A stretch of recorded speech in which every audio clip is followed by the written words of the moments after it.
কষ্ট লাগে না? হ্যালো এভরিওয়ান, আসসালামু আলাইকুম ওয়া রাহমাতুল্লাহি ওয়া বারাকাতুহু। আজকে আমাদের ঈদ যাত্রা। সো আমরা শুরুতেই চট্টগ্রাম রেল স্টেশন চলে আসলাম। এখান থেকে আপনি বাংলাদেশ যে কোনো প্রান্তে চলে যেতে পারবেন যদি আপনি চট্টগ্রাম থেকে যেতে চান।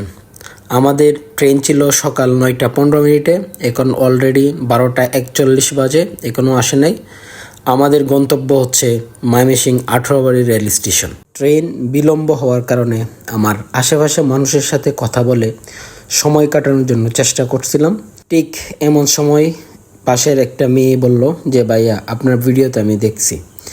সো আমারও খুব ভালো লাগলো যে একজন ফলোয়ার পাওয়া গেল যিনি আমার ভিডিও দেখছেন ইউটিউবে। পরে তার সাথে কথা বলতে বলতে দেখলাম যে সে 2 ঘন্টা পর্যন্ত বসে রয়েছে তার ভাইয়ের জন্য। সে আসছে বাড়ি থেকে তার ভাইয়ের সাথে ঈদ করার জন্য। তার আম্মু বেঁচে নাই দুনিয়াতে, 2020 সালে নাকি মারা গেছেন, এবং তার আব্বু বেঁচে আছেন, বয়স্ক।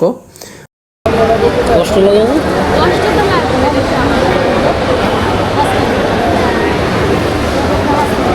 মানুষ বউ পাগল এভাবে হলে চলবে, তোর আম্মু নাই। এই ভালোভাবে বুঝে আসা দরকার ছিল।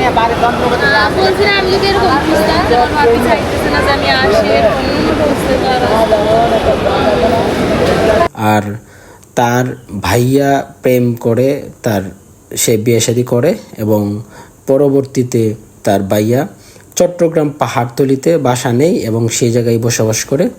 কথা বলে জানতে পারলাম যে তার ভাবি যিনি আছেন উনি ওনাদেরকে তেমন পছন্দ করেন না, যার কারণে ঈদে ওনারা বাড়িতে যান নাই। এবং কি ওনার ভাইয়া বলছে এই জায়গায় আসার জন্য, আসলে নাকি ওনার ভাইয়া ওনাকে রিসিভ করে নেবে। উনি বারবার আমার ফোন থেকে কল দিতে দিতে বিরক্ত, এবং কি সে বলল যে ভাবি মনে হয় না করছে, যার কারণে কোনো ফোন রিসিভ করতেছে না।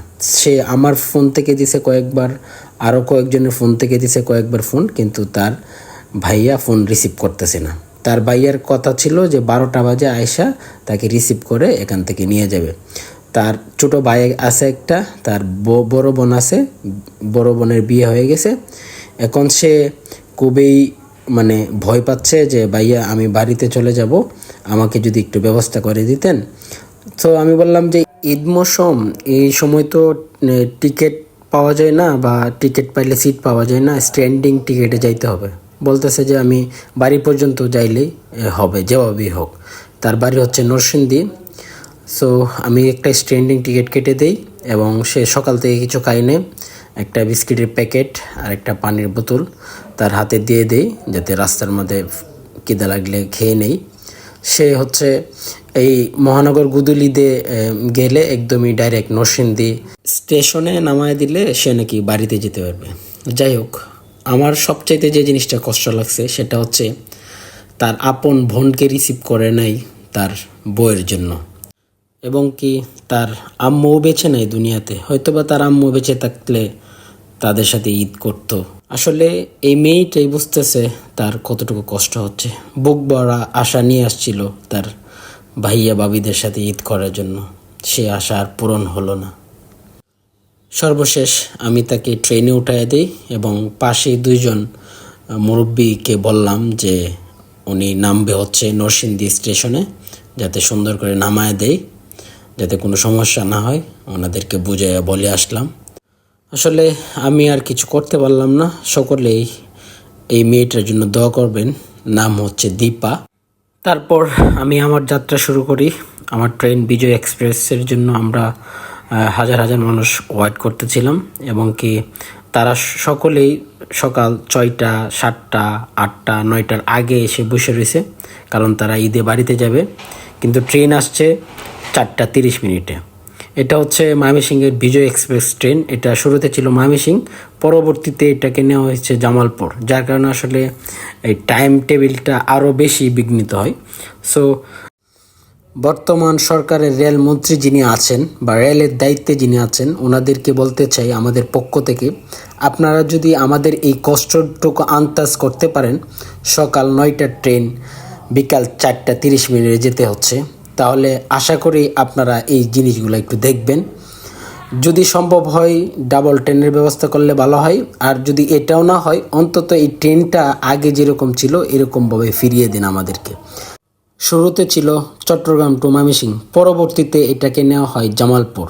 তখন থেকে সময় টাইমিং কিছুই ঠিক থাকে না। সো আমরা চাই আমাদের ট্রেনটা আমাদের মতো করে ফিরিয়ে দেন, নয়তো আরেকটি ট্রেনের ব্যবস্থা করুন।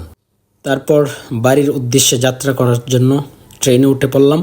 500 টাকার টিকিট 1000 টাকা দিয়ে কিনে নিলাম। এটাও কোনো সমস্যা নাই, যেহেতু বাংলাদেশ, এরকম কিছু দুর্নীতি থাকবেই। এখন মোটামুটি যুদ্ধ করে গিয়ে সিটে বসতে হবে। যাই হোক, ঈদের মধ্যে বাড়িতে গেলে এরকম যুদ্ধ কিছু করতেই হয়। আমার সিট আমি পেয়ে গেলাম। অবশেষে চট্টগ্রাম থেকে ময়মনসিংহের উদ্দেশ্যে ট্রেন চাললো। আবহাওয়াটা ভালোই ছিল এবং কি জানালার পাশে বসলে আসলে বাতাস খাওয়া যায়, যার কারণে আসলে জানালার পাশে বসলাম। পানি ইনটেক আছে নি? হ্যাঁ ভাইয়া ইনটেক বিড়ি করেন কিনলে দে রে দেন না ভাইয়া, টিয়ারটা দেন না।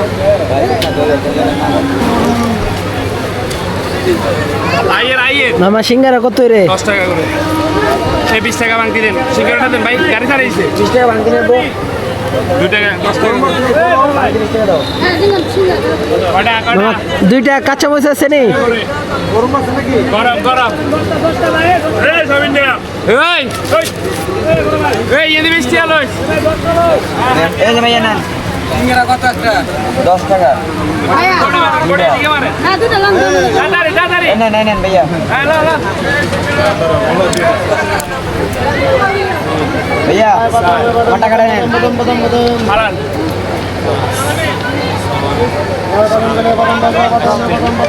মাঝে মধ্যে আবার ইলেকট্রিক চলে যায়, লাইট থাকে না, বন্ধ হয়ে একদম অন্ধকার হয়ে যায়। এই হচ্ছে ট্রেনের অবস্থা।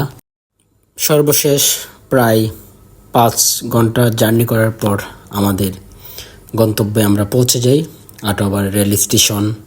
যাই হোক, আপনারা সকলকেই ধন্যবাদ আমাদের সাথে থাকার জন্য এবং সকলকে ঈদ মোবারক। আল্লাহ হাফেজ।